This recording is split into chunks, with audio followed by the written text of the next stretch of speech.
ከኢትዮጵያ እስልምና ጉዳዮች ጠቅላይ ምክር ቤት የተሰጠ አስቸኳይ መግለጫ።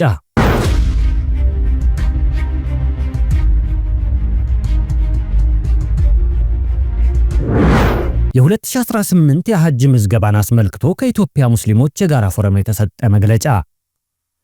የሳውዲ አረቢያ የሐጅ ሚኒስተር ከዚህ ቀደም የነበረውን የሐጅ ስነ ስርዓት አፈጻጸም መርሃ ግብር ሙሉ በሙሉ በመቀየር የዘንድሮውን የሐጅ ምዝገባ ከወትሮው ለየት ባለ መልኩ ቀደም ብሎ እንዲጠናቀቅ ወስኗል።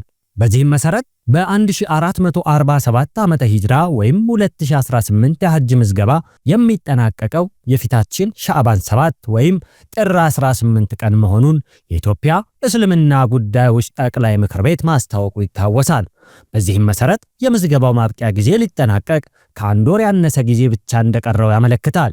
ይህ አዲሱ መርሃ ግብር የሐጅ ቅድመ ዝግጅት ከረመዳን ወር በፊት አስቀድሞ እንዲጠናቀቅ ታስቦ በሳውዲ አረቢያ የሐጅ ሚኒስተር የተዘጋጀ በመሆኑ ከሻዕባን 7 በኋላ የሚመጣ ማንኛውም አይነት የተመዝጋቢዎች ጥያቄ የሳውዲ ሐጅ ሚኒስተር የማይቀበል መሆኑን በይፋ አስታውቋል።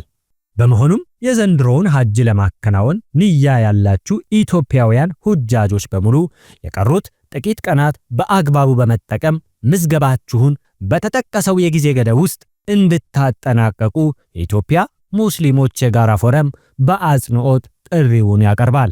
ጊዜው ሳይረፍድባችሁ አስፈላጊውን ቅድመ ዝግጅት በማድረግ ምዝገባችሁን እንድታከናውኑ በድጋሚ እያስታወስን ለሁላችሁም የተሳካ የሐጅ ጉዞ እንዲሆንላችሁ እንመኛለን ሲል የኢትዮጵያ ሙስሊሞች የጋራ ፎረም አስታውቋል።